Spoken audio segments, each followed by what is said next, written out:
Welcome to our broadcast coming to you live from Bronkhorstspruit here just next to Pretoria.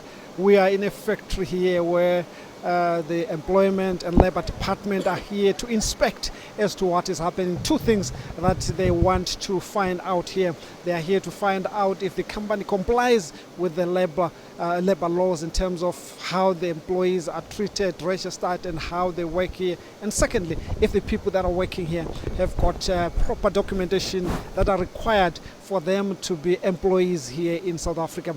But just to get deep into what has transpired here and what is happening here, I'm going to call you Advocate Nsebeza. He's one of the people who is leading the team.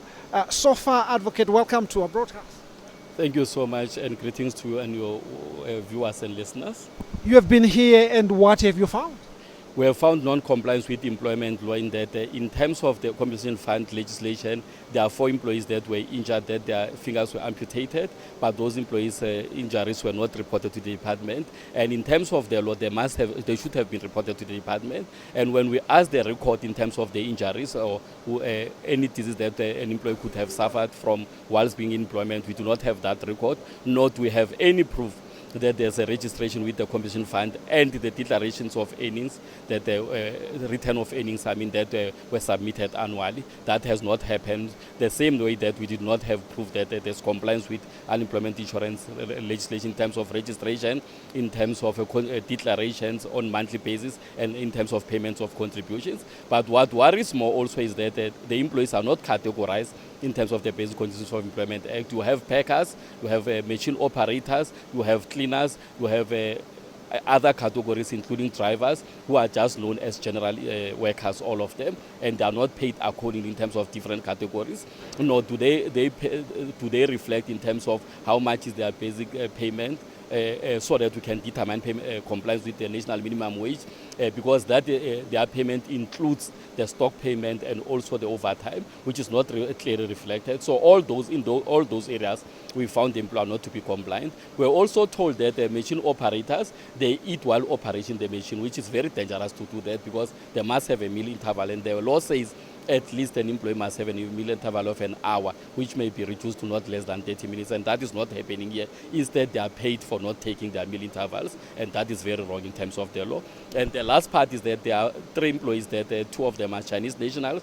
One of them is a Zimbabwean, it's a driver, and they do not have work permits to be in the country. And the worst is that in the road freight industry and in other industries where drivers are required, we see a trend of having drivers from Zimbabwe, when that is not a scale skill, because we do have a lot of drivers from this country that can be given those job opportunities.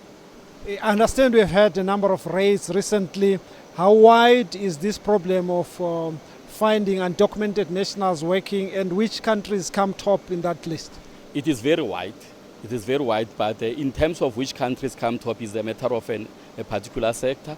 For example, in the construction sector, you will have a lot of Mozambicans and a lot of Zimbabweans. But if you go to the manufacturing sector, you will actually have a lot of Malawians. So it depends it's a case of sector to sector. But it's worrying, because in most cases, you find that where they are working, there's no skill that is needed, that cannot be found among the South Africans. So there's no scarce skill that we can justify and say, indeed, this person is a foreign national and had a skill that was needed in the country.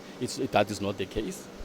We see it multiplying. Do you have instructions from top powers to increase these rates? Is there any campaign that you guys are embarking on to flush out illegal immigrants in the country? Yes, unfortunately we do that in terms of the joint inspections that we have with Home Affairs, with the police and with other sister departments. So those inspections are not a lot as compared to day-to-day inspections. So you are right to say we may be scratching the surface instead of getting deeper and making sure that we flush the whole thing out. But we'll try as much as we can to increase these rates, taking into consideration the resources that we have in different sister departments, and make sure that we win in that regard. So we're saying whoever that tries to work in the province undocumented can run but cannot hide forever. You have heard for yourself the advocate saying you can run, but not forever, because they are out there looking at who is working and if they've got papers and how the companies are treating workers. From what he says they've planned to visit quite a number of other companies looking for the same. This is Thuso Khumalo here in Bronkhorstspruit, next to Pretoria.